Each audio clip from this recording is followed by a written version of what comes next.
Récemment, lors d'un soin, une personne a été déçue. Déçue que je ne ressente pas l'âme d'un proche disparu, assez récemment, à ses côtés.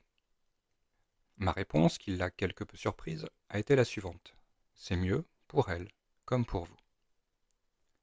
Afin de vous aider à comprendre cette réponse, je vous propose une petite explication, selon mes croyances et mon expérience, bien évidemment, du cheminement de l'âme à la fin de notre vie incarnée.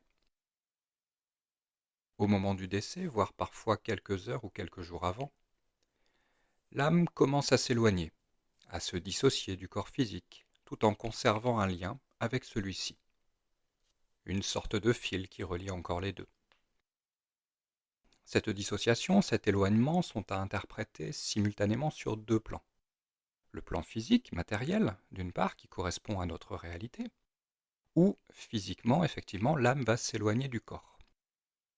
Mais dans le même temps, c'est aussi à interpréter sur un plan vibratoire, immatériel, dans lequel l'âme passe doucement dans une autre réalité. Elle ne disparaît pas en soi, mais devient néanmoins de moins en moins perceptible pour nous. C'est un peu comme si nous écoutions une mélodie, et que tout doucement quelqu'un en augmentait la vibration, afin qu'elle passe dans les ultrasons. Cette mélodie existerait toujours, mais seuls des êtres capables d'entendre les ultrasons, par exemple les chauves-souris, les chiens, pourraient continuer à l'écouter. Pour nous, dans notre réalité, elle aurait disparu. L'âme donc s'éloigne physiquement et vibratoirement du corps physique. Et quelque temps après le décès, le fil qui les reliait encore se coupe définitivement, empêchant tout retour en arrière. À partir de là, l'âme doit continuer son chemin, atteindre des plans vibratoires bien plus élevés que le nôtre, afin entre autres de poursuivre son évolution, d'intégrer les expériences et les enseignements qu'elle a vécus au cours de cette incarnation. Potentiellement aussi de prévoir une future incarnation, et je ne sais quels autres plans et projets qui, clairement, nous dépassent. Dans un second temps, même si cette notion de temps est toute relative, cette âme, qui aura suivi son cheminement, pourra revenir, plus ou moins ponctuellement, aux côtés de ceux qu'elle aime.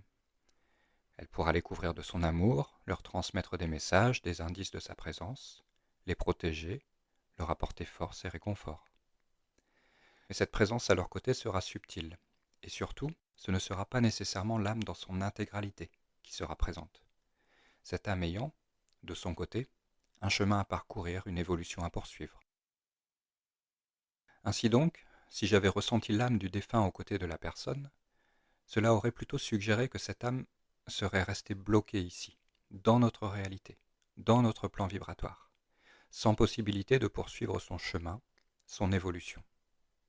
Parfois, cela peut se produire soit parce que l'âme elle-même est trop attachée à une personne, un lieu, ou qu'elle a la sensation de ne pas avoir terminé quelque chose ici, soit parce qu'une personne n'arrive pas à laisser partir cette âme, et sans s'en rendre compte, la retient ici avec elle. De plus, la présence de cette âme dans les énergies de la personne les aurait nécessairement perturbés. Ainsi, ressentir l'âme de ce proche dans les énergies de cette personne n'aurait pas été positif, ni pour elle, ni pour cette âme. Je vous remercie pour votre écoute, je vous dis à bientôt.